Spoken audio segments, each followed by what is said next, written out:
Welcome back to another episode of The White Whale. So I left off last night with painting up all these bits and pieces. I've left them all day to dry. It's very late in the afternoon now. Because I went to bed so late last night, I forgot to set my alarms. I didn't wake up today until nearly midday. So the first thing I did was go for a drive. Went shopping this afternoon. One of the important things I was chasing was getting this brake line made. So these are the old fittings off the old brake line in this relatively straight new piece of brake line. So the first job is going to be probably chuck the a new power steering line back in, and so that we can run this line with the power steering, and we'll make up this brake line so that I can then paint it along with the brake line for the other side. And I might look if I can make a couple of brackets for the power steering line just to hold it in place so it's not just flapping around and vibrating and stuff like that. So yeah, it's very late in the afternoon. So by the time I do all that, the next job's going to be sort the loom out for the motor. Yeah, I'll have to dummy up the loom and start modifying the loom for how I want it. After that, it will be time to get motor in the car, but I am thinking by the time I do all that, it's probably going to be around about midnight, and I'm going to try and get to sleep because I need to try and break myself out of this cycle I've accidentally put myself in of really going to bed really late and getting up late. It's not how I want to operate, and it's sort of starting to mess me up a bit. So I'm going to try and go to bed a bit earlier, make myself get up in the morning and get into a bit more of a human cycle. So while I was gone, old boys had a crack at sorting out these doors ready for paint. These other two doors, he has board filed them and started to sort them out. But we're at a bit of a stalemate with them at the moment. Can't do any repairs or any painting because of the weather. You can see it's pretty dreary, overcast and rainy. So it's just too wet to risk doing any repairs or any painting on the panels. It's just too risky. And we did hear before, the Sunshine Coast has a forecast to receive about 200 mils of rain over the next few hours, so just basically tonight. And yeah, I don't know which direction it's coming from, but we usually end up seeing that before they do. So yeah, it's pretty yuck. It's very annoying because we are on our timetable. We can't really afford delays, but at the same time, at this stage of the build, we can't get impatient and try and rush things like that, because as much as it seems like we need to get it done now and we need to save time, it's going to, we need to do it once. It's going to cost more time if we rush it now and have to go back and redo stuff. We're not really interested in doing that. So unfortunately, we are at the mercy of the weather. It sort of gives me a little bit more time to just concentrate on the mechanicals and wiring and stuff like that. So hopefully I can get that sorted out fairly quickly, fairly soon.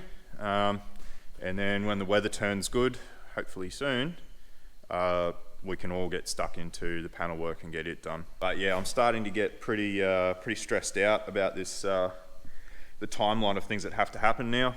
It's not good. So what I mean by that is that I need to get this car finished and get it sold because it is now the 5th of February, and we've got to get down to Shane's and start moving all of the gear and the dyno and start getting it up here. Before we do that, we need to rearrange the shed the way we want it so that we can actually, put the stuff here. And in the meantime, I just got a call the other day. Max and I are both going to work on around about the 19th up north for about a week. So that's another week I've lost, which basically gives me this week and next week to get this car finished, get all of this shit rearranged, and go get all of the stuff from down on the coast. So that's why I'm starting to stress out a bit, and it's getting a bit hairy. But we're capable. We'll figure it out. We'll make it work somehow. It's just suddenly everything's in a big rush and everything needs to happen all at once, which is not ideal. Look at these dickheads.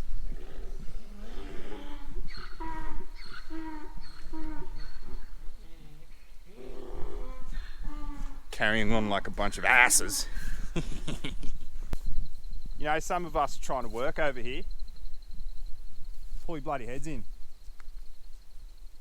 What you want to go, mate?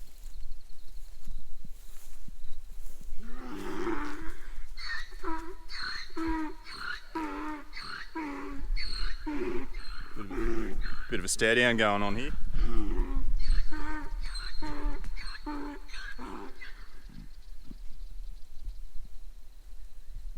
This is what we put up with.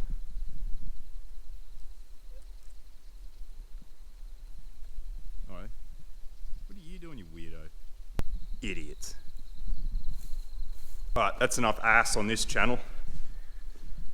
Enough tomfoolery. Alright, so as I was saying, I got the motor back together last night, and this is sort of time for the big reveal. You ready for this? Boom.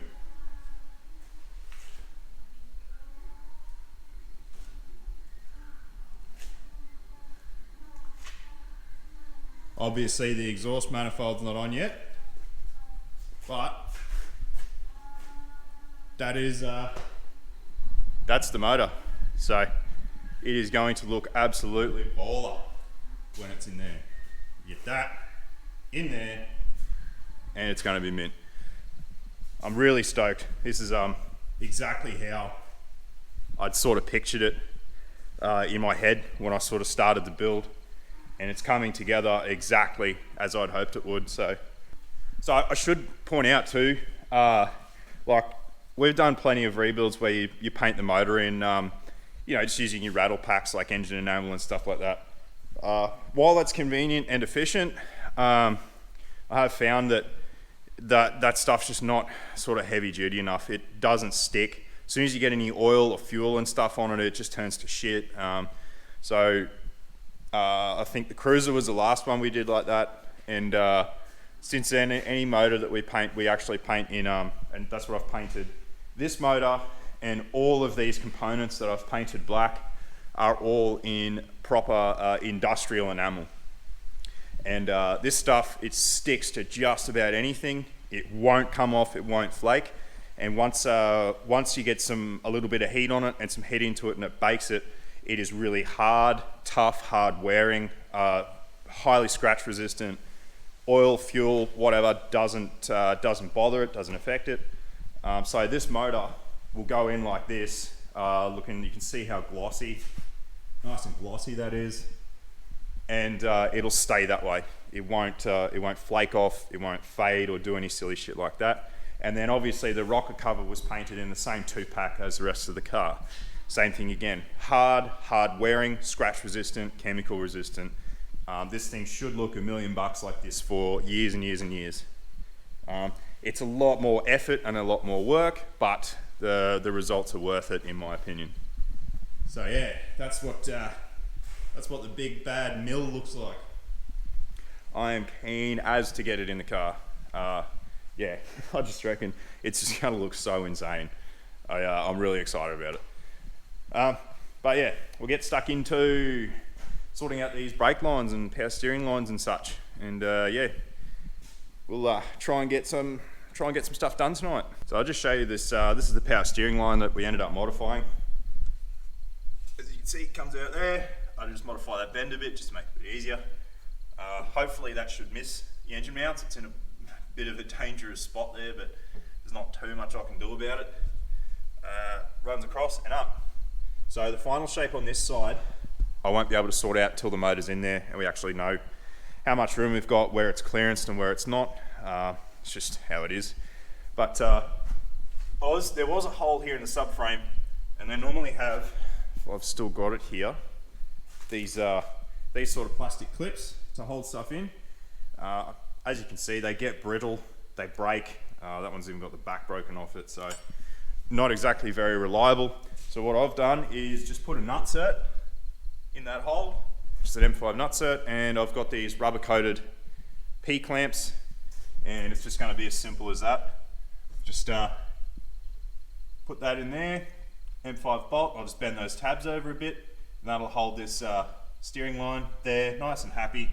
It's not rubbing against anything, and it's not just vibrating around. with the potential to cause stress cracks or fractures or anything like that. And yeah, now I'll run the brake line. Now I know where the power steering line is. I can run the brake line down and try and incorporate that into this little setup. Okay, so just had a quick quack at. Oh, I'm tired.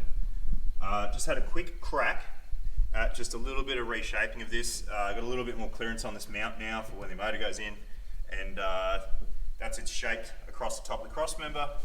The P-clamp will just go onto the nutset there, and we've got clearance on this side now. So the final thing now is just going to be, when the motor goes in, we'll just have to reshape this end here a little bit to suit, just to suit where that comes around and goes onto the pump there.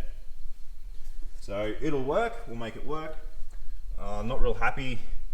This little section here just below that sensor that we don't need anyway, it's sort of crushed it at some point when I was shaping it. So I'll just try that, see how it goes, and hopefully it doesn't cause any problems. If it is going to cause an issue and it becomes a restriction, I do know that Paul's got more there. I might just have to buy another one, and I'll just pull this out, and I'll just be really careful with reshaping the new one, which will be a bit easier, because with this one there was a bit of experimentation. I had to like bend it, unbend it, you know, trying to muck around, and all that bending. When you got steel, a metal, something like that, your two types of deformation you get are elastic and plastic. Elastic deformation is where once you release whatever stress is on it, it will go back to its original shape. That's called elastic. It's not permanent, and it's undoable. When you go into bending like this, that's plastic deformation. You get what's called work hardening, and without going into what that is and the structure of metals, you get dislocations and things like that that shuffle around and move, and that's how you get work hardening. The problem is that when you work harden, when you bend, if you try and straighten that bend out, now you're working against the work hardening. And you know, you would have found that with, you know, small pieces of metal. If you're trying to break a piece of metal off that you haven't quite ground through or something like that, that flexing it backwards and forwards, and it'll eventually snap off. That's what's happening there, is you're getting work hardening each time you bend it, and eventually the metal fails. So that's the issue with trying to bend, unbend and rebend. If you're redoing it all the time, you're actually damaging the structure of the tube or pipe or something like that. So it's not, that's why it's not ideal to have one that's already in a shape and try to reshape it. Like say for example, this brake line's going to be a lot nicer because I've got a straight section of tube, it hasn't been bent before, and as long as you only do each bend once, it'll be nice and happy, and you know, it'll do its job, and it won't be too damaged. So yeah, that's my main concern at the moment. I'm just going to run it and see how it goes. We're just going to work with what we've got. If I'm not happy with it once the car's finished, I can replace it, find another solution. I'll just show you two. This is our little tube bender that we're going to be using. It's pretty ancient, and that's the smaller size there. I think it should still be right. It's a little bit on the large side, but I'm just going to have to make do with this because it's all I've got. That other big tube bender kit that Max would have showed you the other day, I bought that more for doing large fuel lines, hard lines, and like dash 8 and dash 10 and things like that. And it doesn't go small enough to do what we need to do here. So we'll just have to be really careful with this tool that we've got, and we'll just see how it goes.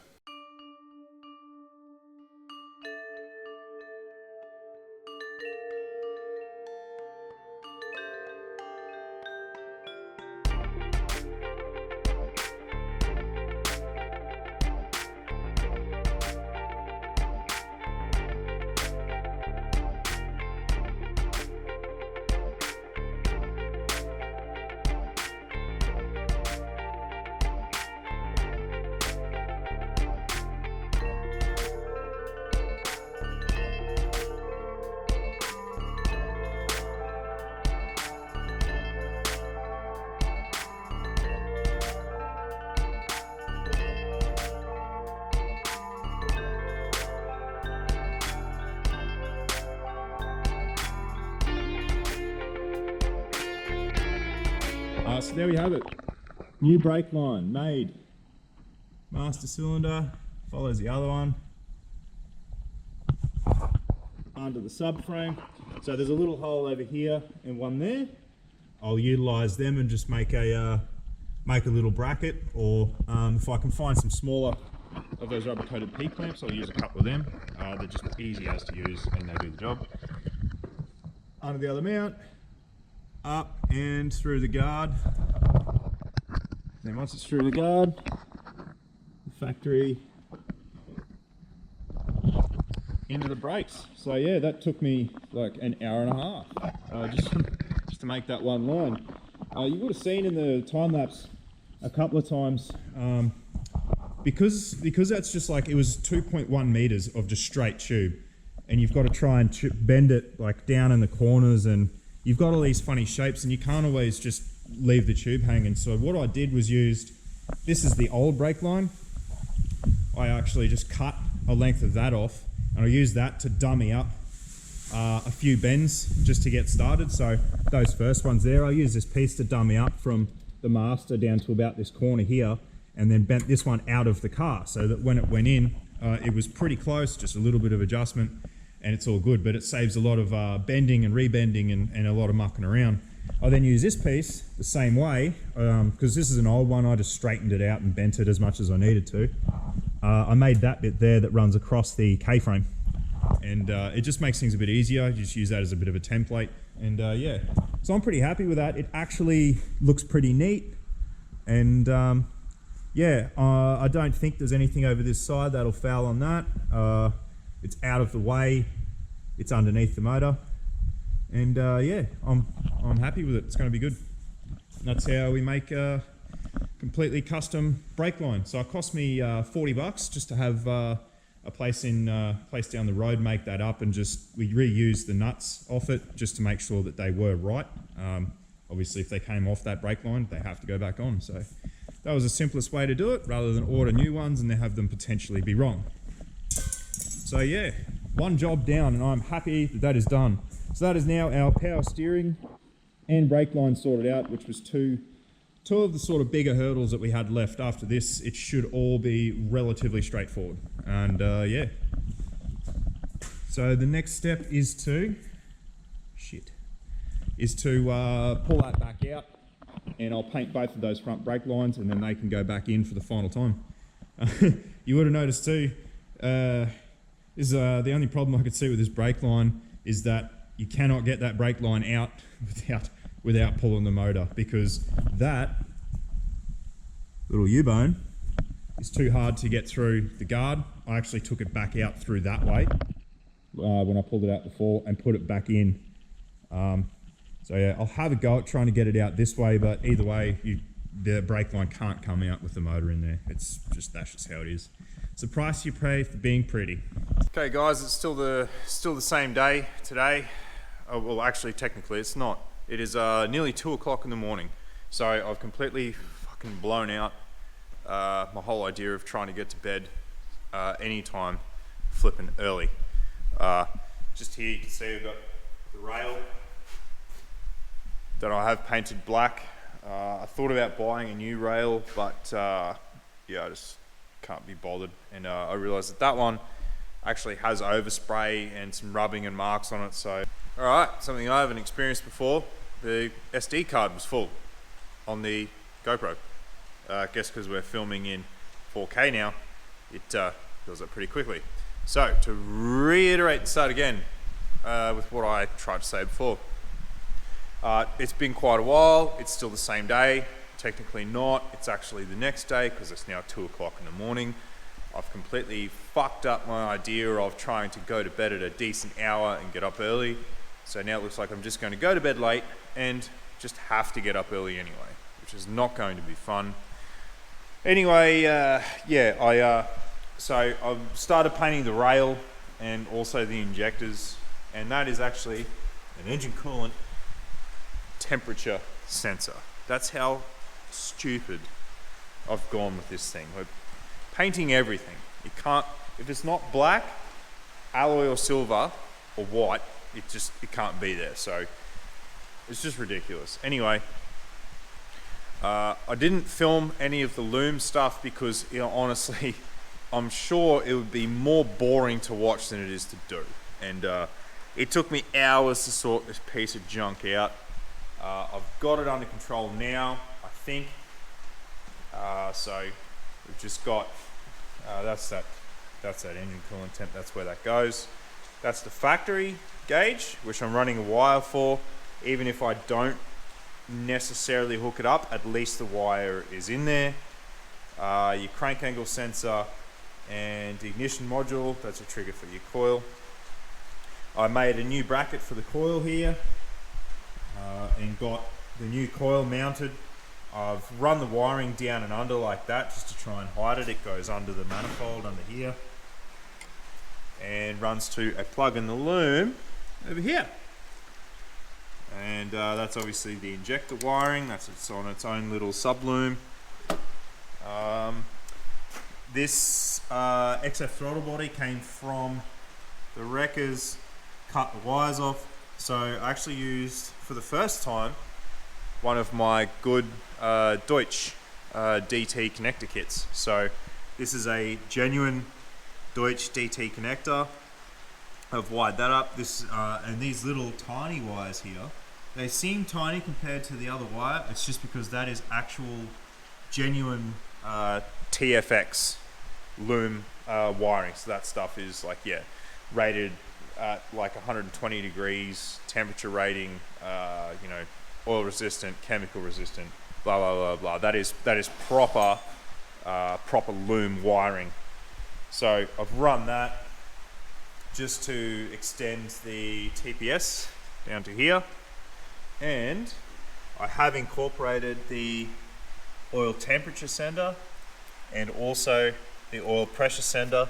They are all incorporated into the one loom. So everything that goes to the motor is going to be the one harness, except for the alternator and starter wiring, which I'm not too concerned about because I'm just going to run that. That's actually going to come from under the guard, and it's all going to run under here, under the car. So it's going to be invisible anyway. It's not that big a deal. But it does mean that everything that runs to the motor, everything to do with the engine itself, all runs in the one harness back inside the car. There's no untidiness trying to exit the motor or go anywhere else. You can see here, I've started tidying up this loom. So I've incorporated, these are just the ECU plugs, and then all of these here, these 5 wires are the only ones out of the loom. Once that's actually in the car, I will make them into a single plug that just plugs into the body harness on the car, so that this loom is all just, you know, sort of what you call modular. Like you just unplug that, unplug it from the ECU, the whole loom can come out, and it just makes things really simple. And these wires are pretty straightforward. That one there, that's just that factory temperature sensor that I wired in.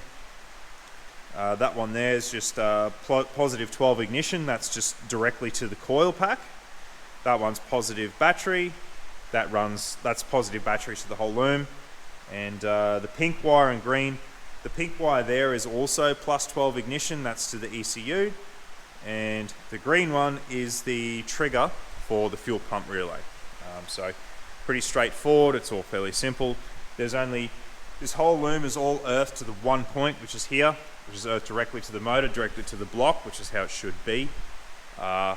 So the loom, it's taken me hours and hours and hours to sort this out. It doesn't look like much as it sits there, but it did take a long time to sort out.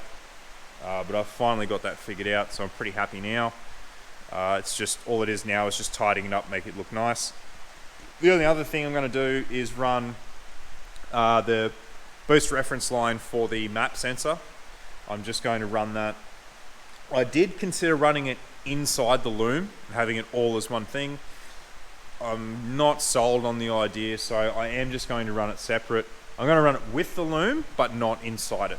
So it'll just be a single reference line that's going to come straight out of the back of the manifold and just run with the loom through the firewall. Inside, that's going to be the reference for the boost gauge as well as the map sensor for the ECU. And yeah, so it's been a bit of a long night. It is still raining now, but Made some good progress. It's taken a bit longer than I really wanted, but you know, there's not much I can do about it. So I'm pretty happy with this new coil, little coil bracket and coil pack setup. It's going to look neat, and it should be a pretty big upgrade over standard. It should still sort of suit the theme of the motor and look nice. So yeah, only thing left to do with that is this is the new boot that comes with the new coil, and the terminal's just over there on the bench. I just need to make up a new coil lead, which I'm considering. I've got two here that I could make it out of. One I think might be too short, which is the factory one, because the factory coil sits sideways and has just a straight connector over here. I don't think I've got enough length to run and sort of re-terminate. I do, however, have an old spark plug lead off an RB30 that I could cut the spark plug end off and simply use that, which is probably the most likely scenario. So that's most likely what I'll end up doing, and that's most of the ignition and wiring, injectors. It's most of it sorted, which is a pretty big step. It's one of the things I was concerned about was this loom, so I'm happy to get it sorted. Anyway, I'm sure this has been too long of a video already. I'm just going to muck around doing some more painting tonight, and yeah, we'll get back into it tomorrow and see how we go. So if you like what we're doing, smash like, smash subscribe, and drop us a comment if you want to say something or you have any questions, and we'll do our best to get back to you. Cheers, guys.